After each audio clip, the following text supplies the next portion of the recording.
Donc si vous le voulez bien, je vais appeler Éric Champenois et Michael Fontaine à me rejoindre à la tribune pour nous exposer les problèmes ou les questions relatives au préfinancement du CICE et les questions relatives aux attestations et aux engagements à la responsabilité des professionnels. Merci. Alors si le CICE est simple, comme tout le monde a pu le voir, il a fallu qu'on construise un préfinancement simple, et donc on va essayer de vous le démontrer, même si un certain nombre d'experts comptables ont pu déjà le montrer. Alors, OSEO, qui fait partie de BPI-France, pour financement, a été mandaté par le gouvernement pour proposer une solution rapide aux entreprises, le plus rapidement possible en tout cas, à toutes les entreprises qui souhaitaient préfinancer leur CICE. Alors, je fais bien la différence entre le préfinancement et le CICE en lui-même. Donc, le préfinancement, c'est pour les entreprises qui ont besoin de trésorerie et qui ne représentent pas la totalité des entreprises qui auront droit au CICE. Donc, notre schéma était relativement simple. Nous sommes sur un préfinancement, donc sur une base qui n'est pas certaine. Donc, on va se baser sur une entreprise et une déclaration du CICE de l'année 2013 et faire une quotité de 85% qui permet d'anticiper ou de pallier le résultat final. Les entreprises concernées, eh bien, toutes les entreprises qui ont droit au CICE sont concernées, quelles qu'elles soient, et je dirais même de la plus petite à la plus grosse, je reprends le mot de Bézard, toutes les entreprises ont accès également au préfinancement du CICE. Et suivant, le principe était le suivant, c'est-à-dire qu'il fallait un schéma qui puisse satisfaire l'ensemble de la place financière pour que l'ensemble de la place financière puisse financer ce CICE. Et donc on a opté pour le mécanisme de la cession de créances en germe qui a été inscrit dans la loi à l'occasion de passage de l'élection de la loi sur le CICE. Donc si les modalités pratiques sont très simples. On va faire plus simple, on verra tout à l'heure. Le chef d'entreprise qui a besoin de financement, il a besoin de 4 documents pour demander son préfinancement de CICE. Il a besoin d'avoir 4 documents. Des documents relativement simples, c'est un cabis de moins de 3 mois, l'entreprise le dispose relativement facilement. La photocopie de la carte d'identité du dirigeant, puisque c'est le mandataire social. Le bilan, le dernier bilan connu, et l'attestation de l'expert comptable ou du commissaire aux comptes. Après, il va sur le site et il remplit ces différentes cases, vous verrez qu'ils sont très compliquées, qu'il faut vraiment connaître par cœur. En l'occurrence, la raison sociale, le SIREN, rien de particulier. Pour savoir si, on reviendra tout à l'heure sur les groupes, pour savoir s'il fait partie d'un groupe, s'ils sont déjà clients. Et à chaque fois, vous avez une petite attache parcourue qui permet d'attacher la pièce directement.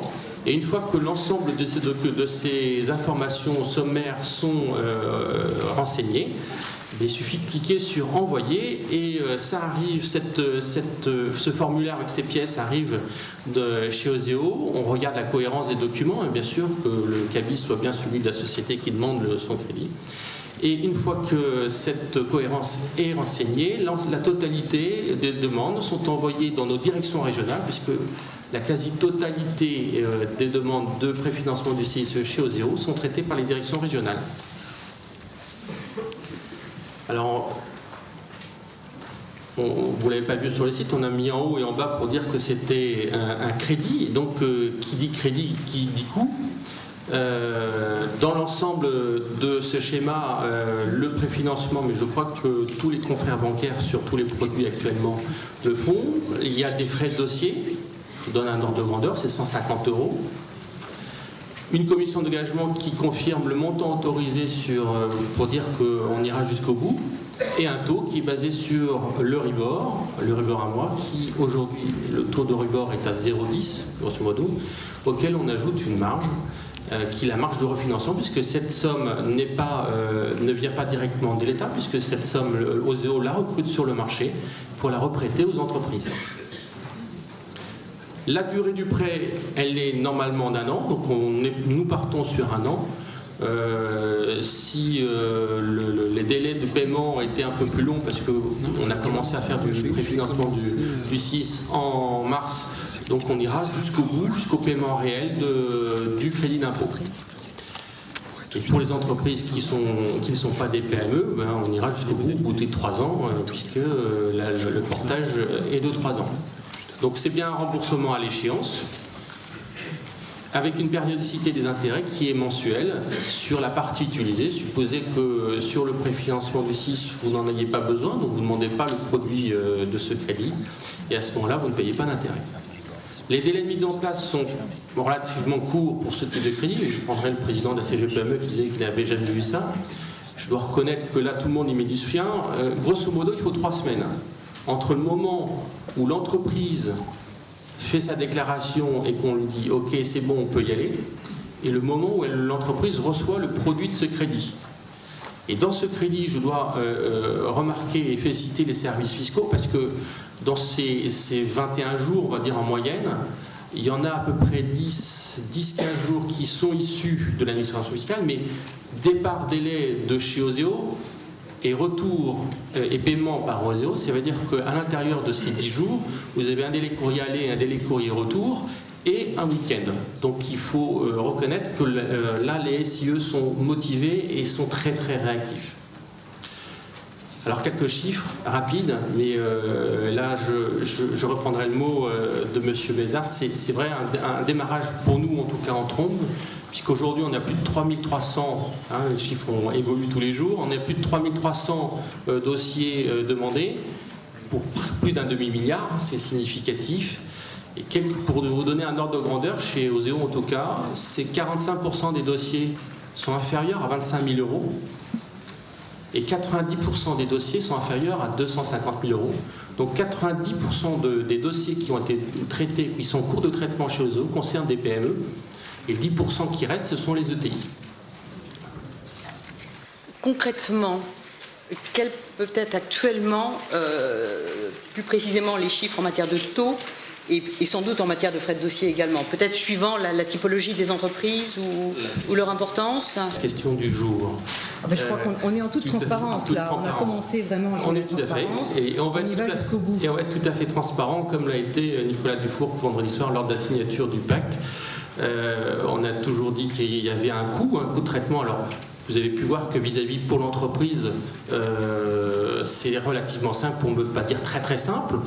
Il y a certainement un coût à l'administration parce qu'il faut traiter les cessions de créances qui arrivent et les retourner. Dans toutes les banques et pas simplement chez Oseo, il y a un coût de traitement puisqu'on utilise le processus de la cession de créances. Donc nous, on est parti sur un schéma avec des frais de dossier de 150 €, quelle que soit la taille du dossier, et des taux qui sont affectés en fonction de la taille et de la qualité de la société, comme nous nous sommes obligés par la réglementation bancaire. Donc grosso modo, aujourd'hui, on a un taux moyen qui tourne autour de 3% aujourd'hui. D'accord. Je précise, à comparer, je rappelle, les 45% de dossiers qui sont inférieurs à 25 000 €, on est sur la PME ou TPE, et si on le compare à des taux de crédit court terme sur les PME, les taux de crédit court terme des PME aujourd'hui sur cette typologie, on est plutôt à des découverts proches de 9%.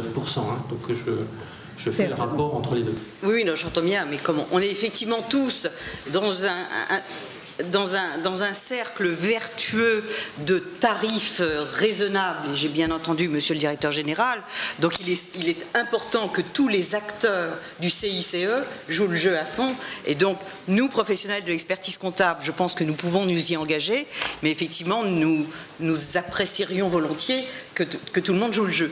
Et en matière de commission d'intervention... Alors, je vous dis, le taux global, y compris commission d'engagement et commission d'utilisation, tourne autour de 3% en moyenne aujourd'hui sur les dossiers qui ont été mis en place. 3%. Ouais. Très bien. Mais on va de 1 à 4, donc c'est une moyenne. Donc, vous trouverez peu ou pas de dossiers au-delà de 4. D'accord, je pense que c'est plutôt le 1% pour les entreprises, les ETI ou les entreprises un peu plus importantes, et peut-être un 4% pour les TPE, voire les TTPE. C'est l'impact des frais de dossier qui est important, puisque les frais de dossier, 150 € par rapport à 5 000 € de préfinancement de 6, c'est important, et rapporté à 100 000 €, c'est pas la même chose. Je comprends bien. C'est amusant, mais rencontre à peu près le même problème, en fait. Hein. Bien, d'accord. Je vous remercie.